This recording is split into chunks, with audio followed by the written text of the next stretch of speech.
فلسفے کے امتیازات، ما بہل امتیاز کہہ لیں یا خصوصیات کہہ لیں کہ فلسفے کی خصوصیات کیا ہیں۔ مختلف حضرات نے فلسفے کی مختلف خصوصیات بیان کی ہے۔ مثلاً فلسفے کا کوئی مادی فائدہ نہیں ہے۔ آپ فلسفے کو اگر سمجھیں، فلسفے کا کوئی مادی فائدہ نہیں ہے۔ یہاں سے یہ سائنس فلسفے سے بھی جدا ہوتی ہے کہ سائنس کا سراسر مادی فائدہ ہے، لیکن فلسفے کا کوئی مادی فائدہ نہیں ہے۔ یہ آپ اس کو فلسفے کے امتیازات میں بھی شمار کر سکتے ہیں۔ یہ سراسر عقلی ہوتا ہے، اس کی موشگافیاں، اس کی ابحاث، یہ سراسر عقلی ہوتی ہیں۔ اگرچہ اس کا اثر بعد میں بعض مرتبہ صدیوں تک محیط رہتا ہے، انسانی اعمال پر بھی پڑتا ہے، لیکن یہ کوئی مادہ نہیں ہوتا یا کوئی مادی فوائد نہیں ہوتے۔ یہ ایک اس کی بالکل مختلف چیز ہے۔ افلاطون نے ایک فلسفی کے یا فلسفے کے 4 قسم کے امتیازات بیان کیے ہیں۔ میں نے فی الحال انہی کو لکھ لیا ہے، باقی اور حضرات نے مختلف مزید بھی بیان کیے ہیں۔ تو فلسفی کے امتیازات ہمارے سامنے ہیں، اسی سے آپ کو اندازہ ہو جائے گا کہ فلسفے کے امتیازات کیا ہیں۔ یہ 4-5 جو ہیں یہ افلاطون نے اپنی کتاب اپالوجی کے اندر ذکر کی۔ تو پہلی چیز ہے کہ فلسفے کی جو بحث ہوتی ہے وہ تنقیدی بحث ہوتی ہے، یعنی فلسفے کے وہ فلسفہ نہیں ہو سکتا کہ جس فلسفے کے اندر گہرائی نہ پائی جائے، سرسری سی کوئی بات ہو، حقیقت کے اندر وہ فلسفہ نہیں ہو سکتا۔ تو فلسفے کی جو مباحث ہوتی ہیں وہ تنقیدی ہوتی ہیں، ان کے اندر ایک ایک بات کو، جزیات کلیات کو پرکھ کر دعوے اور ان کے دلائل کی تنقیح کر کے اور کسی نتیجے تک پہنچا جاتا ہے۔ اسی وجہ سے جو فلسفی ہوتا ہے اس کی نظر جو ہوتی ہے وہ عامیانہ نہیں ہوتی۔ ہمارے زمانے میں اگر یوں سمجھ لیں کہ جیسے کسی مذہب کا کوئی اچھا مناظر ہو، اور اچھا مناظر ہونے کا مطلب یہ ہے کہ وہ پیچ و خم صحیح جانتا ہو مناظرے کے، تو ایک فلسفی اس انداز سے چلتا ہے۔ فلسفی کا مقصد مناظرہ کرنا نہیں ہوتا، فلسفی کا مقصد اپنی بات کو زبردستی منوانا نہیں ہوتا۔ فلسفی کا مقصد یہ ہوتا ہے کہ وہ فلسفے کے اندر غور و فکر اس انداز سے کرتا ہے، باتوں کو طے کرتا ہے، باتوں کی تنقیح کرتا ہے، دلائل کا تجزیہ کرتا ہے، تجزیہ کر کے ان دلائل پر غور و فکر کرتا ہے۔ اگر کسی سے بحث کرتا ہے تو بحث کا مقصد غور و فکر ہوتا ہے، کسی کو بات منوانا مقصد نہیں ہوتا۔ یہ مطلب ہے کہ تنقیدی طریقہ کار ہوتا ہے۔ نمبر 2، خصوصی طرز استدلال، یہ فلسفے کا مابیل امتیاز ہے۔ خصوصی طرز استدلال کا مطلب یہ ہے کہ فلسفے کے اندر تقلید نہیں چلتی۔ مطلب اگر آپ کسی کو فلسفی کہیں گے تو فلسفی آپ تبھی کہہ سکیں گے جب اس کا اپنا بھی کوئی فلسفہ ہو، ایک جاندار یا ایک مکمل اس کا فلسفہ ہو، جس پر وہ کوئی مکمل دلائل رکھتا ہو، بالکل ایک نیا فلسفہ ہو کائنات کے متعلق اور اس پر وہ مکمل دلائل رکھتا ہو، تو یہ شخص جو ہے فلسفی ہے۔ جسے فلسفے کی تاریخ پتہ ہے، بہت ساری تاریخ پتہ ہے، جسے تمام فلاسفہ کے بارے میں پتہ ہے کہ ان فلاسفہ نے کیا کیا فلسفہ پیش کیا، تو یہ شخص تاریخ فلسفہ کا ماہر ہو سکتا ہے، یہ شخص فلسفے کا عالم ہو سکتا ہے، لیکن یہ خود فلسفی نہیں ہو سکتا۔ تو فلسفی ہونا یہ ایک قسم کی اجتہادانہ کیفیت ہے، اجتہادانہ ملکے کی یہ ایک طرز ہے جس کو ہم کہہ رہے ہیں خصوصی طرز استدلال، کہ اس کے اندر طرز استدلال سراسر منطقی ہوتا ہے۔ منطقی سے مراد یہ ہے عقلی ہوتا ہے، تقلیدی نہیں ہوتا۔ مثلا اگر مذہب ہوگا تو مذہب میں تو ہم نے کسی نہ کسی کی بات ماننی ہے نا، کیونکہ اس کے بغیر تو چارہ کار نہیں ہے۔ تو وہاں تو طرز استدلال تقلیدی ہوتا ہے، بڑے بڑے ائمہ مذاہب کے گزرے ہیں، ان کا حوالہ دیا جاتا ہے۔ اور بعض مرتبہ ایسے بھی ہوتا ہے کہ مثلا اگر کوئی شخص کسی ایک امام کی تقلید کر رہا ہے، ایک امام کے پیچھے چل رہا ہے، اور بظاہر اس کو اپنے امام کی بات سمجھ نہیں آتی، یا بظاہر اس کو لگتا ہے کہ امام کی بات اس حدیث سے یا قرآن کی اس آیت کریمہ سے بظاہر نہیں مل رہی، تو وہ اپنے آپ کو یہ سمجھاتا ہے کہ میری عقل ناقص ہے، امام کی عقل میرے سے زیادہ تھی، کامل تھی، تو ضرور ان کی نظر قرآن حدیث کی ان آیات پر بھی پڑی ہوگی، اور وہ ان باتوں سے کوئی نہ کوئی بات سمجھ سکا ہوگا جو میں نہیں سمجھ سکا۔ تو میرے لیے یہی طریقہ ہے کہ میں امام کی بات مان کر چلتا رہوں، یہاں تک کہ وہ وقت بھی آ جائے کہ میرے اوپر بھی وہ بات روشن ہو جائے جو میرے امام پر روشن ہوئی تھی۔ تو یہ مذہب کا ایک طریقہ ہے۔ فلسفے کا یہ طریقہ نہیں ہے. اگر کوئی فلسفی اس طرح سوچتا ہے تو وہ ابھی تک فلسفی نہیں ہے. فلسفی تبھی تک فلسفی ہے جب اس کا استدلال سراسر عقلی ہو، اور وہ بے شک اپنے استاذ یا فلسفے کے کسی بڑے امام کی بات کسی بھی دلیل کی وجہ سے رد کر دے، کہے کہ یہ بات دلیل کے خلاف ہے. مثال کے طور پر ارسطو فلسفی تھا، اپنے استاذ افلاطون کے عالم مثال کو نہیں مانتا تھا. اس نے کہا وہ میرے استاذ ہیں لیکن ان کی بات عقل کے خلاف ہے. انہوں نے تو فلسفے کو الٹا کر دیا. یہ ارسطو کہتا تھا کہ افلاطون نے فلسفے کو الٹا کر دیا اور بالکل الٹا نتیجہ نکالا. بے شک اس کے یہ الفاظ نہیں ہیں لیکن وہ یہی کہہ رہا تھا کہ نتیجہ اس نے بالکل الٹا نکالا. فلسفہ یہ نہیں ہے، فلسفہ یہ ہے. اسی طرح کانٹ نے آ کر پچھلے فلاسفہ کی بات کو رد کیا، اور ہر آنے والا فلسفی بعض فلاسفہ کی بات کو نظریات کی روح سے رد کرتا رہا اور نئی بات پیش کرتا رہا. حتیٰ کہ آپ حضرات جانتے ہیں کہ تناقض ایک وقت میں جمع نہیں ہو سکتا، یعنی ازداد جو ہے وہ جمع نہیں ہو سکتے. لیکن ہیگل کا فلسفہ ہم آگے پڑھیں گے کہ وہ ازداد کو جمع کرتا ہے، اور وہ کہتا ہے فلسفے کی روح ہے ازداد کو جمع کرنا، اور یہ اس کا فلسفہ ہے جدلیاتی فلسفہ جس کے اندر وہ ازداد کو جمع کر کے چلتا ہے. تو فلسفی کا خصوصی طرز استدلال ہوتا ہے، یعنی سراسر عقلی ہوتا ہے، اس کی مباحث سراسر عقلی ہوتی ہے. نمبر 3، فلسفہ حقیقت تک بلا واسطہ رسائی کو چاہتا ہے. فلسفہ بیچ میں واسطے نہیں چاہتا، براہ راست غور و فکر کر کے وہ ڈھونڈنا چاہتا ہے کہ کائنات کے ماورا بھی کوئی حقیقت ہے. اس لفظ کے اوپر آپ غور کریں، کائنات کے ماورا بھی کوئی حقیقت ہے، یعنی کائنات کے علاوہ کائنات میں حلول کرنا ضروری نہیں ہے اس حقیقت کا، بلکہ کائنات سے پیچھے بھی کوئی حقیقت ہے جو کائنات کو چلا رہی ہے. یا چلے کائنات کے پیچھے کوئی ایسی حقیقت ہے جو ہمیں نظر نہیں آتی لیکن وہ کائنات میں حلول کیے ہوئے ہے، یوں کہہ لیں. تو فلسفہ حقیقت کو چاہتا ہے. پھول کا رنگ دیکھ کر وہ رنگ کے پیچھے نہیں پڑتا، وہ پھول کی خوشبو دیکھ کر خوشبو کے پیچھے نہیں پڑتا، وہ پھول کی شکل دیکھ کر شکل کے پیچھے نہیں پڑتا، بلکہ وہ یہ سوچتا ہے کہ کیا ان سب کے پیچھے کوئی ایک ہی مادی حقیقت ہے، یا ان سب کے پیچھے مختلف مادی حقیقتیں ہیں. کیا یہ صرف میرے ذہن کی کارستانی ہے، یہ میرے ذہن کے مقولات ہیں جو 12 یا 14 مقولات ہیں، یا 70 تک بھی آج کل بیان کیے گئے ہیں، 70 تک بھی مقولات ہیں. یہ ذہن کے مقولات ہیں جس سے مجھے یہ رنگ نظر آتے ہیں، خوشبو محسوس ہوتی ہے، یا یہ حقیقت کے اندر پائے جاتے ہیں. تو فلسفی حقیقت تک بلا واسطہ رسائی چاہتا ہے. نمبر 4، فلسفی غایت کی تلاش کرتا ہے. اس بات کو تو پہلے بھی بیان کیا جا چکا کہ فلسفی مقصد کی تلاش میں ہوتا ہے، فلسفی مقاصد سے پیچھے نہیں ہٹتا. علت غائی کو وہ چاہتا ہے، علت غائی سے وہ پیچھے نہیں ہٹتا. اگر ایک فلسفی علت غائی کی بحث میں نہیں پڑتا تو اس کا مطلب ہے وہ فلسفی نہیں ہے. اسی کو نمبر 5 میں لکھ دیا گیا کہ وہ مقاصد کا وقوف چاہتا ہے، مقاصد کو پہچاننا چاہتا ہے، خاص طور پہ عقلیات کے اندر وہ مقاصد کو پہچاننا چاہتا ہے. ادھر آ کر ہمارے جو فلسفے کا ایک سرسری یا مختصر سا تعارف تھا، وہ تعارف یہاں پر آ کر جو ہے وہ مکمل ہو جاتا ہے. اس سلائیڈ کی حد تک آ کر جو ہے وہ مکمل ہو جاتا ہے. میں اب ہمارے پاس تھوڑا سا ٹائم ہے، اب ہمارے پاس وقت بھی کم ہے، 10 دن ہے، تو اگلے ہم اپنی بحث کو تھوڑا آگے بڑھائیں گے اور اقسام فلسفہ کو کچھ نہ کچھ ہم پڑھ کے ہم انشاءاللہ 10 بجے جو ہے اپنی کلاس کو اختتام پذیر کریں گے. یہ اگلی سلائیڈ آپ حضرات کے سامنے مجھے امید ہے ابھی شو ہو جائے گی. میں اسے دیکھ لیتا ہوں.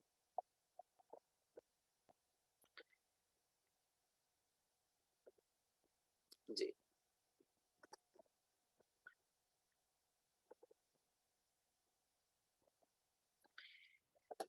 یہاں سے فلسفے کے تعارف کے بعد آئندہ دنوں کے اندر ہم جو کچھ پڑھیں گے اس کے اندر اب بہت ساری جدید مباحث آنے والی ہیں، سب نہ صحیح لیکن بہت ساری جدید مباحث آنے والی ہیں. تعارف تو مجھے پتا ہے آپ لوگوں نے شاید پہلے بھی کئی دفعہ سنا ہو یا کئی باتیں آپ نے سنی ہو، لیکن اب جب باری آ رہی ہے اقسام کی، تاریخ فلسفہ کی، مسائل فلسفہ کی، مشہور جدید فلاسفہ کی، تو اب بہت ساری باتیں مختلف ہونے جا رہی ہیں.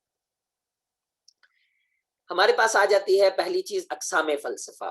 یہاں پر آ کر جو کل ایک سوال ہوا تھا، میں اس سوال کو یہاں پر دوبارہ دہرا دوں گا تاکہ ذرا بات کی تنقیح ہو جائے.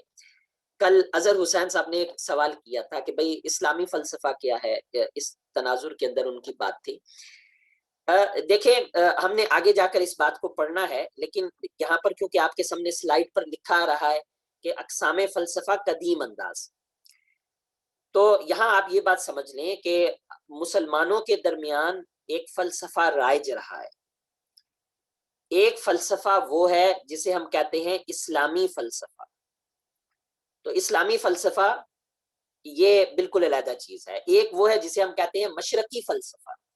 تو یہ تین لفظ ہیں، مشرقی فلسفہ، اسلامی فلسفہ، مسلمانوں کا فلسفہ، یہ بالکل علیحدہ علیحدہ چیزیں ہیں، بعض مرتبہ مکمل علیحدہ ہو جاتی ہیں۔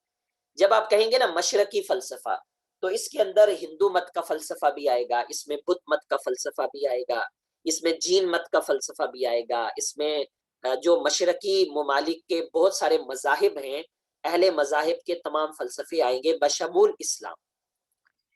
اور جب آپ کہتے ہیں کہ مسلمانوں کا فلسفہ، تو مسلمانوں کے فلسفے سے مراد وہ تاریخی فلسفہ ہے کہ جس کی اصل تو ارسطو ہے، فارابی ہے، لیکن مسلمانوں نے اس کے اندر مزید اضافے کیے، تو وہ مسلمانوں کا فلسفہ بھی کہلایا جاتا ہے کیونکہ مسلمانوں نے اس میں اضافہ جات بھی کیے ہیں، لیکن بنیادی طور پر وہ مغربی فلسفہ ہی ہے کیونکہ بنیاد اس کی وہی ارسطو اور وہی افلاطون اور ان کے نظریات۔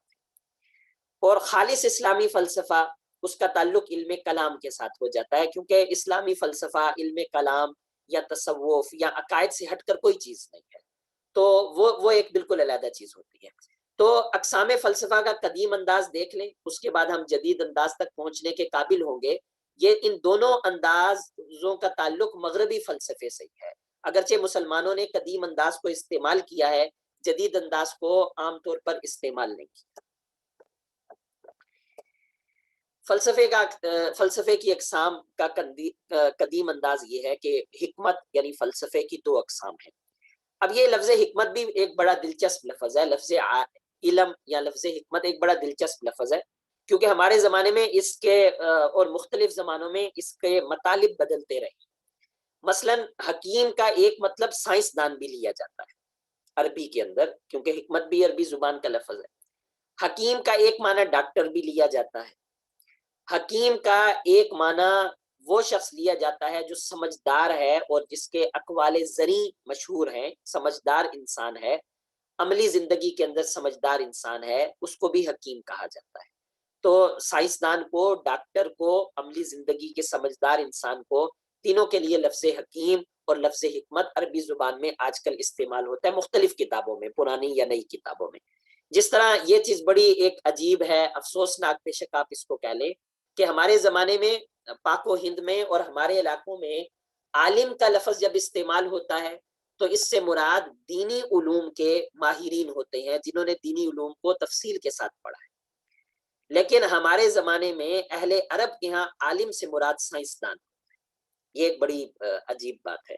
اور علوم سے مراد سائنسی علوم ہوتے ہیں۔ اگر آج کل کی آپ کتابیں پڑھیں گے تو جہاں پر وہ لکھتے ہیں کہ علوم یا علم کا تعلق یا فلاں ماہر عالم، تو بہت جگہوں پر ان کے ہاں یہ ایک لفظ چل پڑا ہے کہ اس سے مراد وہ سائنسدان لیتے ہیں۔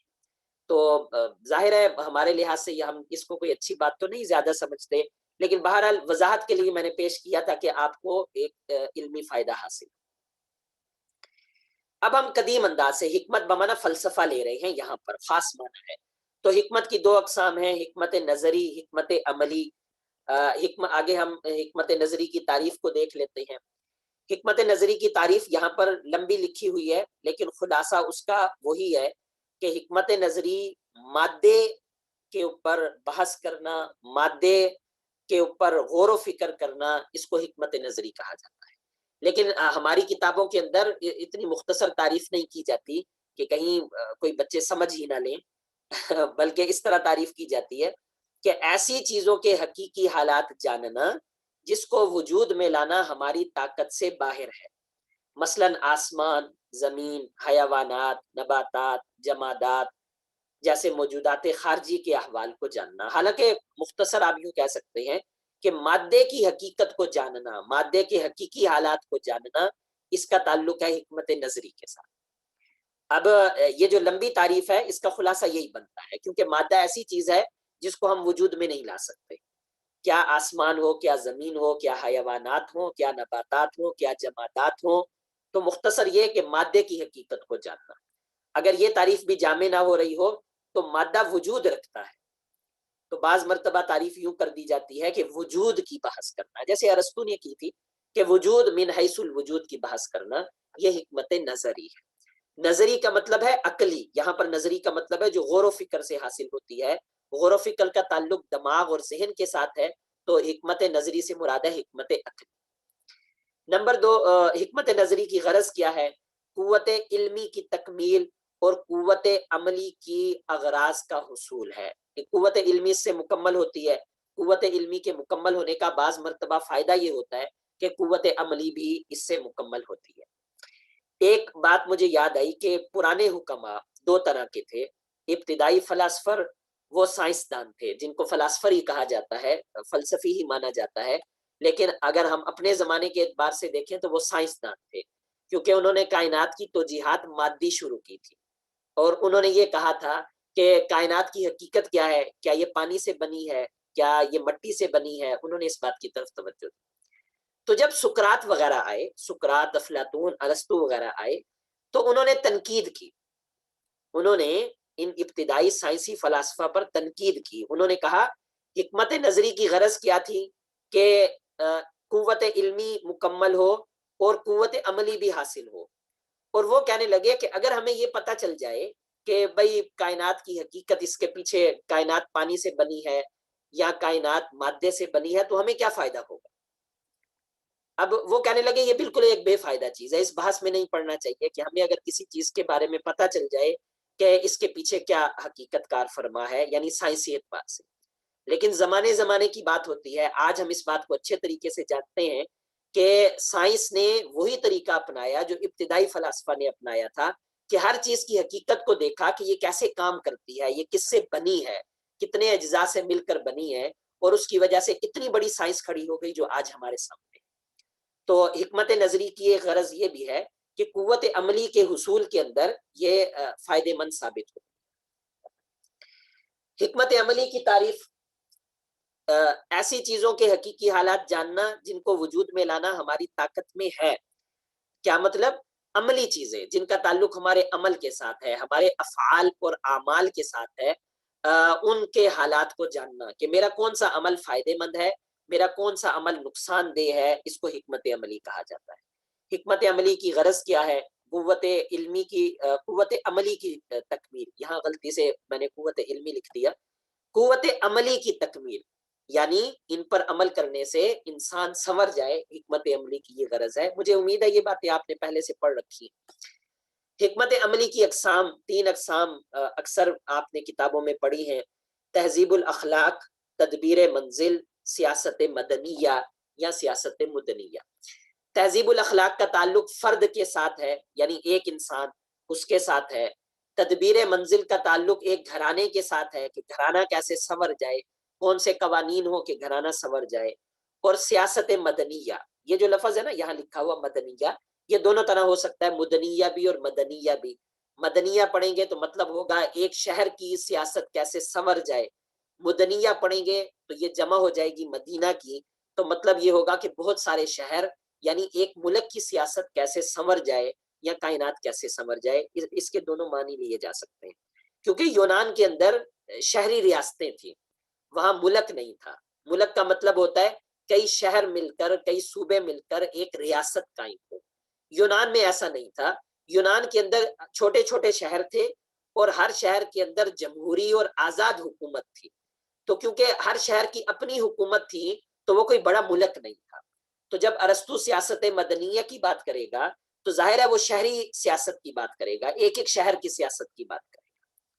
یہ لفظ ہمارے مذہب کے اندر بڑا مشہور ہے. آپ دیکھتے ہیں اگر آپ نے شاہ ولی اللہ رحمۃ اللہ تعالی علیہ کا فلسفہ پڑھا ہو تو وہ ان الفاظ کو تصوف کے اندر بھی استعمال میں لاتے ہیں، تفسیر کے اندر بھی استعمال میں لاتے ہیں، حدیث کی مباحث میں بھی، کہ بھئی انسان کے سنورنے کا یہ طریقہ ہے کہ ان 3 چیزوں کو مکمل کیا جائے. قرآن کریم کی آیات کو بھی وہ اسی طرح سمجھاتے ہیں کہ جن آیات کا تعلق انسان کے فرد کے ساتھ ہے تو عنوان وہ قائم کریں گے تہذیب الاخلاق کا، جس کا تعلق طلاق کے مسائل ہیں، نکاح کے مسائل ہیں تو عنوان قائم کریں گے تدبیر منزل کا، جن کا تعلق جہاد کے ساتھ ہے، ملک چلانے کے ساتھ ہے تو عنوان قائم کریں گے سیاست مدنیہ کا۔ اس طریقے سے حکمت عملی کی تقسیم اور اس کو عملی طور پر استعمال کیا جاتا ہے۔ بس میں یہاں پر ٹھہر جاتا ہوں۔ اب میرا خیال ہے کہ سوالات وغیرہ لے لینے چاہیے، اس کے بعد انشاءاللہ کل ہم یہاں سے آگے بحث کو جو ہے پڑھائیں گے۔ اگر آپ حضرات کے کوئی سوال ہوں تو آپ حضرات کر سکتے ہیں۔